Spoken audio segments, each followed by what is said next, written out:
You walk around all day just entirely trusting your skin. Like, it functions as this ultimate biological border wall. Right, because the assumption is incredibly simple. You know, Yeah. this side of the wall is you, and that side is the rest of the universe. Exactly, and we rely on that.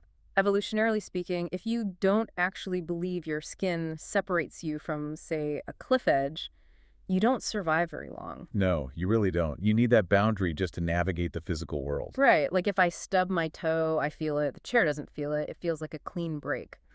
But when you zoom in on the actual mechanics of that interaction, it changes. Whether you're looking through quantum physics, deep ecology, or global philosophy, that border wall completely dissolves. It really does. You start to realize you aren't a closed system at all. You're actually entirely porous. Which is why today's deep dive into the law of divine oneness isn't going to be, some surface level conversation about good vibes or chanting in a circle. Yeah, we're definitely going way past that today. Because if you're listening to this, you probably already know the baseline concept, right?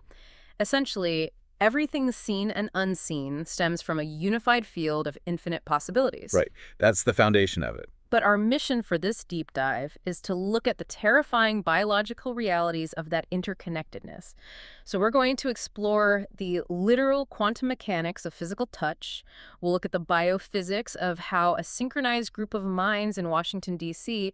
objectively altered violent crime Which rates. is just an incredible study, by the way. It is wild. And we'll also break down the philosophical architecture known as panentheism and look at why the realization of being connected to everything often triggers this feeling of pure existential body horror. Because it's not a purely romantic concept, you know. Mhm.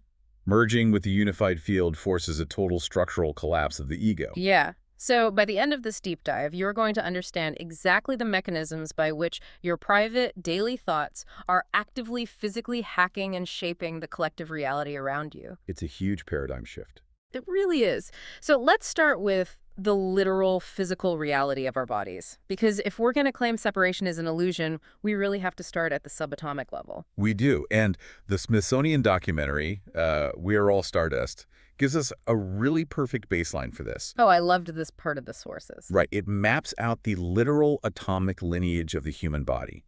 So every single carbon atom in your cells, every iron atom carrying oxygen through your blood, it was all forged inside the high-pressure furnace of ancient stars. Stars that went supernova billions of years ago. Exactly. You are essentially operating a biological machine constructed from the debris of the Big Bang. We are all utilizing the exact same cosmic puzzle pieces. The implication there being that the universe isn't just like an environment we were dropped into, the universe grew us out of itself. Yeah, like an apple tree growing an apple. I love that image. But let's bring that massive cosmic scale down to the immediate sensation of physical touch. Because the sources highlight this fundamental principle of physics that just totally messes with your head. Oh, the electron repulsion. Yes. When you press your hand against a solid object, like the table in front of you, you are not actually making physical contact with it. Well, not in the way your brain perceives it anyway. What's Mhm. actually happening is the electrons in the outer shell of your hand's atoms are coming into really close proximity with the electrons in the table's atoms. Right?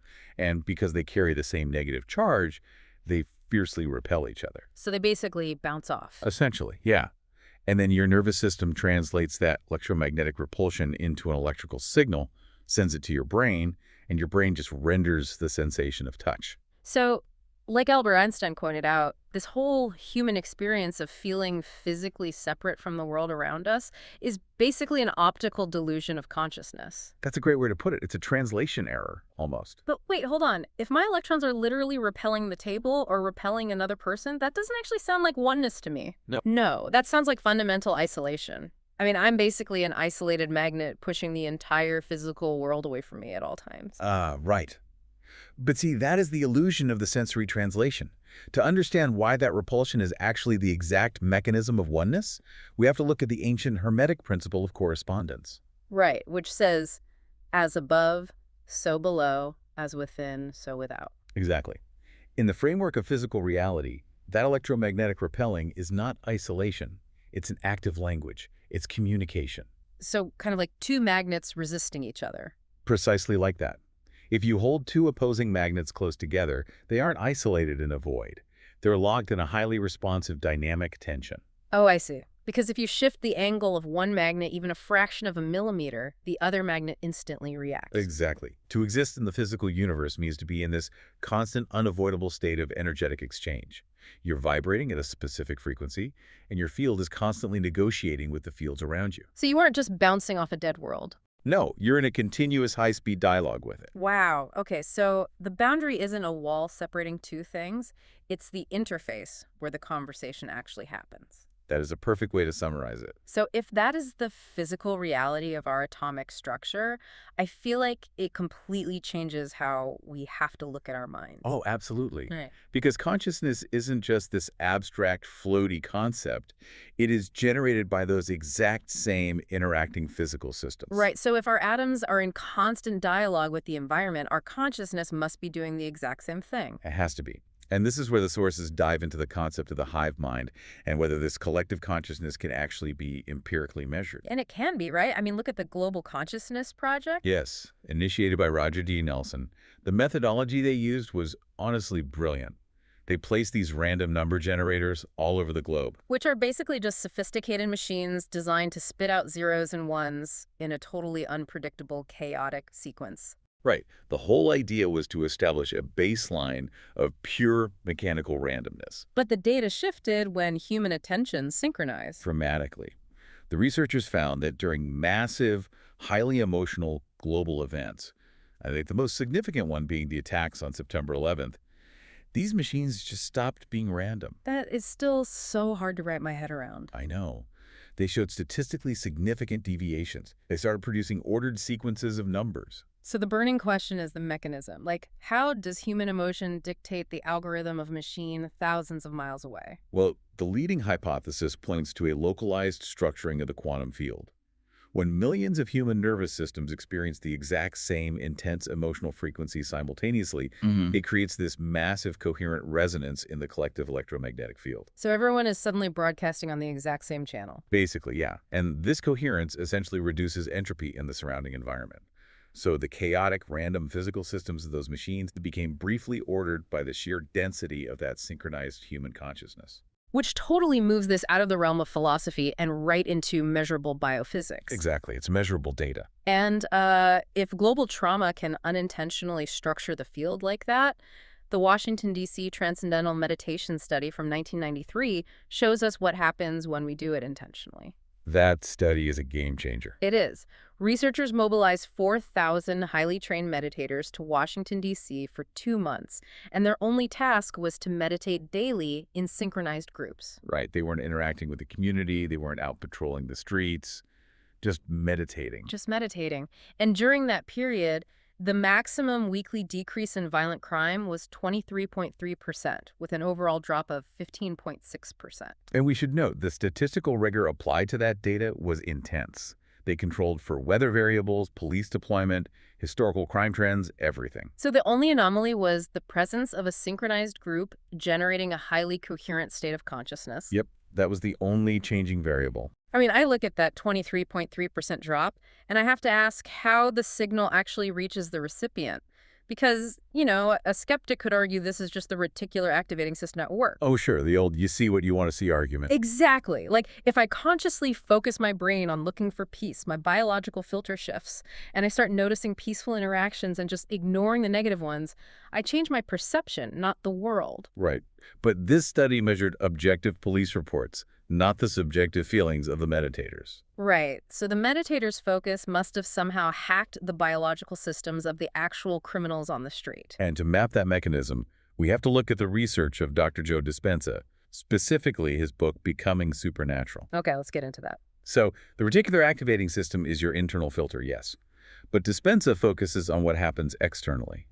The subconscious mind does not know the difference between an external physical event and a vivid, internally rehearsed emotional state. So if you vividly imagine a stressful scenario, your brain triggers the release of cortisol as if the threat is literally standing right in front of you. Exactly. Your body physically becomes the environment you are visualizing. And when your biological state changes, the electromagnetic field emitted by your heart and brain changes. And the heart generates a really strong field, right? Oh, it's thousands of times stronger than the brain's field.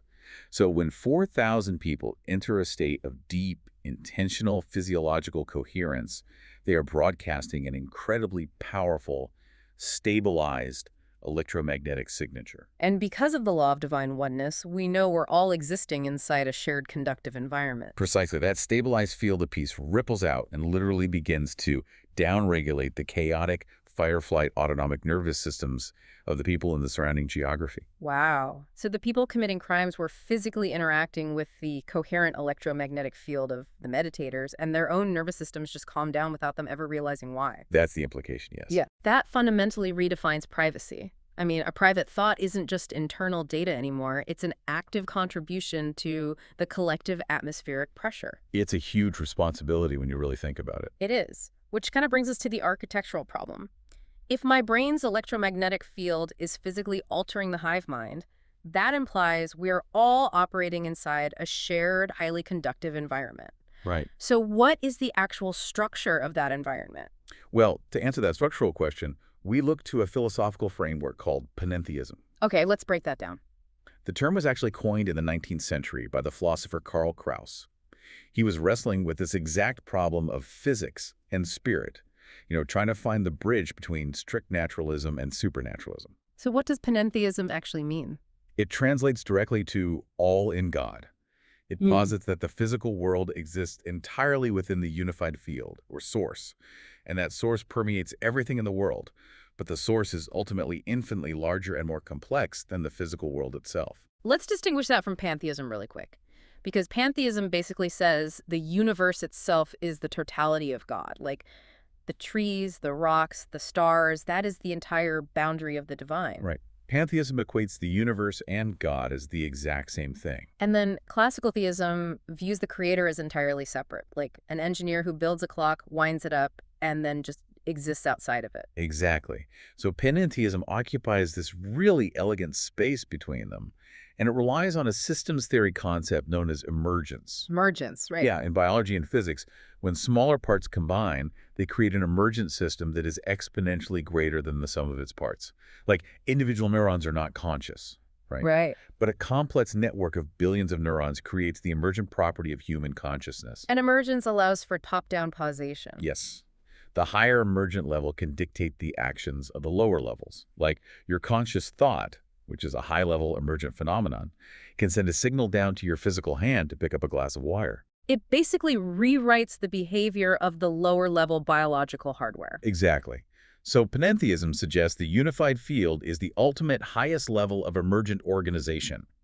It acts as the operating system, basically capable of causing changes downward into the lower-level physical mechanics of the universe. The theologian Sally McFaig used this great metaphor of the world functioning as God's body. It's a really powerful image. And this isn't just a modern Western construct either. The 10th century Hindu philosopher Abhinavagupta outlined a very similar architecture. But let's actually test the durability of this idea, because Sigmund Freud heavily criticized this entire concept. Oh, he really did. Yeah, he labeled the feeling of being one with the universe, the oceanic feeling, and just dismissed it entirely as a regression. Like it was just an infantile psychological desire to return to the safety of the womb and escape the responsibilities of individual life. Freud viewed the dissolution of the ego as an intellectual weakness, basically. Right, so let me offer an analogy to see if panentheism actually holds up against Freud's critique. Okay, let's hear it. So if pantheism is a drop of water saying, I am the ocean, pantheism feels more like a sea sponge living at the bottom of the ocean. Oh, I like this. Right. The sponge is completely saturated. The ocean flows through every pore and cell of its body. But the ocean is vastly larger, deeper, and more complex than the sponge. That analogy perfectly illustrates the balance panentheism strikes between immanence and transcendence. The ocean is totally immanent. It is the very substance flowing through the sponge. But it is also transcendent. Exactly, existing far beyond the sponge's capacity to comprehend. And crucially, pushing back against Freud's argument, the sponge maintains its own structural integrity. It still has edges. And that is the vital counter to Freud. Panentheism preserves autonomy. The sponge has a semi-permeable boundary and must still interact with its local environment. So you are deeply embedded in the unified field, but you retain localized agency. Right. Which is the only way to reconcile the existence of chaotic or harmful actions in a unified system. A localized node like a human being Mhm. has the freedom to operate out of alignment with the harmony of the whole. You're participating in the divine field, but you're still responsible for your own local behavior. Exactly. It's such an elegant architecture. We have the shared stardust, the measurable quantum coherence, the cosmic sponge. It all paints a deeply harmonious picture. It does. But, and here is the twist in our sources, while the theory of oneness sounds incredibly liberating, the actual visceral experience of giving up the individual ego and realizing you are permanently merged with the environment is, for a lot of people, pure psychological terror. Yeah, we have this deep cultural tendency to romanticize the dissolution of boundaries. Like, look at Walt Whitman, whose poetry celebrated the ecstatic influx and efflux of nature. He idealized the sensation of his identity just bleeding out into the dirt, the trees, and the people around him. He treated oneness like this beautiful exhalation into the cosmos. But if you read the writer D.H. Lawrence's reaction to Whitman's poetry, it is one of profound disgust. Really? Oh, yeah. Lawrence recoiled at the idea of forced universal intimacy. He essentially stated, I do not want all of those things inside of me. Which, honestly, given the biology we just discussed, is a highly rational response. It really is. If we are completely porous, if the ocean is literally flowing through the sponge, that means we are contaminated by the world. Contaminated is a good word for it. The philosopher Dylan Trigg explores this in what he calls the phenomenology of horror. He points out that an honest look at our own physical bodies completely shatters the comfortable illusion of an independent self. Because you are kept alive by inner aliens. Right. The trillions of microbes in your gut, the foreign plant and animal matter you ingest and assimilate, the ancient viral DNA spliced into our evolutionary genome. You are not a singular entity. You are a walking, breathing ecosystem. Richard M. Doyle coined a term for this specific psychological shock. He calls it the ecodelic insight. Ecodelic insight. Okay, it's the sudden, jarring realization of your dense, inescapable imbrication with the ecosystem. And Doyle notes that this triggers a feeling of exocentricity. What does that mean exactly? It's the terrifying sensation that the center of your being is actually located somewhere outside of yourself. Oh, wow. Right. For an ego that has spent its entire existence believing it is this autonomous, self-made captain of its own ship, that realization feels like a hostile takeover. It sounds identical to the body horror genre in cinema, like John Carpenter's film The Thing. Yes, exactly. The terror comes from the realization that the biological border wall has been breached, and you can no longer tell where you end and the alien biology begins. It's deeply unsettling. But wait, if the goal of spiritual growth is enlightenment, shouldn't we be trying to transcend this messy parasitic meat suit we live in? Why should we accept that we are just a porous sack of foreign microbes? Well, the desire to escape the body is exactly what psychoanalysis predicts we would feel. Jacques Lacan's theory of the mirror stage explains the origin of this horror perfectly. Okay, take me through the mirror stage. So, when a human infant is born, its experience is pure chaos. It's just a jumble of uncoordinated limbs, intense physical needs, and total sensory overload. It has absolutely no concept of a self. Just raw data. Right. But at a certain developmental stage, usually when viewing themselves in a mirror or observing how caregivers react to them as a distinct entity, the infant constructs an I. It builds a unified, coherent image of itself to mask the chaotic biological reality. So we invent the border wall of the ego simply to survive the overwhelming data of existence. Exactly. The ego is just a necessary survival interface. So when you truly encounter the law of divine oneness, it directly attacks that interface. It tells the ego that its walls are a fiction. Yes. And that it is hopelessly entangled with the dirt, the bacteria, and the chaotic collective mind of billions of other humans. And the ego processes that information as a literal death threat. Because the illusion of independence is the only thing keeping the ego alive. Yes. Lacan and other theorists referred to the messy biological realities of life as the abject. The abject, like bodily fluids in decay. Exactly. The aspects of nature we try to expel and hide from view to maintain our clean illusion of self. The urge to purely transcend the physical realm, to escape into some sterile, detached spiritual vacuum, is often diagnosed by psychoanalysts as a narcissistic defense mechanism. Wow. You want the power of a god, completely insulated from the mud of reality. You basically want to be the classical theist's clockmaker, standing safely outside the house you built, rather than the sponge forced to filter the murky water of the ocean. Precisely. A mature integration of the law of divine oneness demands the surrender of that narcissistic control. You have to face the mud. You really do. It requires you to confront the abject and joyfully accept that you are beautifully, inextricably, and messily entangled with the entirety of existence. You cannot have the transcendent unity without the biological mud. That completely flips the paradigm of what it means to be a spiritual being. It really grounds it in reality. So how do we integrate this blueprint? The law of divine oneness isn't just a poetic affirmation. It is the objective reality of your electrons communicating through repulsion. It's the literal carbon of ancient stars circulating in your veins. Right. It's the measurable capacity of your coherent heart rate to downregulate the nervous system of a stranger. And it is the terrifying, beautiful reality of your microbiological entanglement with the ecosystem. And because that interconnectedness is the foundational architecture of reality, it acts as the ignition system for the other universal laws. Primarily the law of action and the law of cause and effect. Exactly. The illusion of a vacuum just does not exist. You are always broadcasting into the unified field. Every thought of empathy, every fixation on fear, every moment of generosity you engage in today creates an immediate physical ripple effect in the conductive environment we all share. The responsibility is absolute. It is. You have to evaluate what frequency you are actively choosing to pump into the cosmic sponge. The choice is whether you let your ego dictate a frequency of isolation and defense, or whether you consciously align your field with the reality of connection. As we wrap up today's deep dive, we want to leave you with one final conceptual application of this science to consider. This is something you can actually try. Yeah. We unpacked how the subconscious mind physically cannot distinguish between a real event and a highly emotional visualization. We also looked at how focused human intention can restructure the random data of the physical world, much like entangled quantum particles communicating instantaneously across vast distances without traversing physical space. The signal simply transfers, rendering distance irrelevant. So apply that to your own life. What happens if tonight, as you cross the threshold into sleep, you intentionally hold a vivid, emotionally resonant vision of a profoundly healed and peaceful world? In a universe governed by the law of divine oneness, your individual mind is a highly conductive node permanently wired into the collective network. So whose chaotic nervous system on the other side of the planet might suddenly calm down while you sleep? We spend our entire lives violently defending the border wall of our skin. But the most radical, powerful act of your life might simply be accepting that the wall was never actually there.